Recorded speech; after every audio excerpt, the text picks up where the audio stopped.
ನಮಸ್ತೆ. ಇವತ್ತು ನಾನು ಮಂಗಳೂರಿಂದ ವಿಡಿಯೋ ಮಾಡ್ತಿದ್ದೇನೆ. ಕೆಲವೊಂದು ಸಲ ಫ್ರೆಂಡ್ಸ್ ಜೊತೆ ಇದ್ದಾಗ ಎಲ್ಲಿಗಾದರೂ ಹೋಗಬೇಕು ಅಂತ ಅನ್ನಿಸ್ತದೆ. ಆದರೆ ನಾನು ಮತ್ತು ನನ್ನ ಫ್ರೆಂಡ್ ಮಂಗಳೂರಿನ ಫೇಮಸ್ ಮಾಲ್ ಸಿಟಿ ಸೆಂಟರ್ಗೆ ಬಂದಿದ್ದೇವೆ. ಯಾಕೆ ಗೊತ್ತಾ? ಮೂವಿ ನೋಡಲಿಕ್ಕೆ ಅಂತ.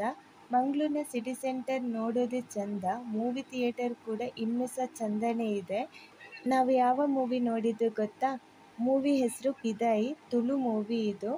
ಮೂವಿ ಮಾತ್ರ ಸೂಪರ್ ಆಗಿತ್ತು. ಸೂ ಫ್ರಮ್ ಸೋ ಥರನೇ ಕಮ್ಮಿ ಬಜೆಟಲ್ಲಿ ಮಾಡಿದ್ದು. ಒಂದು ಹೆಣ್ಣು ಮಗಳಿಗೆ ರಿಲೇಟೆಡ್ ಆದ ಒಂದು ಮೂವಿ ಸಹ. ಎಲ್ಲಿಯೂ ಕೂಡ ಸ್ವಲ್ಪ ಸಹ ಬೋರ್ ಅಂತ ಅನ್ನಿಸ್ಲಿಲ್ಲ. ತುಂಬ ಚೆಂದ ಇದೆ. ಮತ್ತು ಮಂಗಳೂರಿನ ಸಿಟಿ ಸೆಂಟರ್ ಮಾಲ್ ಕೂಡ ನಾವು ಕಾಲೇಜ್ ಟೈಮಲ್ಲಿ ಫ್ರೆಂಡ್ಸ್ ಜೊತೆ ಟೈಮ್ ಸ್ಪೆಂಡ್ ಮಾಡಿದ ಪ್ಲೇಸ್ ಕೂಡ. ಸ್ವಲ್ಪ ಹೊತ್ತು ಅಲ್ಲೇ ಟೈಮ್ ಸ್ಪೆಂಡ್ ಮಾಡಿದ್ವಿ. ಮತ್ತು ಈ ದೀಪಾವಳಿ ಕ್ರಿಸ್ಮಸ್ ಟೈಮಲ್ಲಿ ಅಂತೂ ಈ ಒಂದು ಪ್ಲೇಸಿಗೆ ವಿಸಿಟ್ ಮಾಡಿದರೆ ನೋಡಲಿಕ್ಕೆ ಅಂತೂ ಇನ್ನೂ ಸಖತ್ತಾಗಿ ಇರ್ತದೆ ಮಾತ್ರ. ಸೊ ನಾನಿನ್ನು ನೆಕ್ಸ್ಟ್ ವೀಡಿಯೋದಲ್ಲಿ ಸಿಗ್ತೇನೆ ಆಯಿತಾ? Thank you.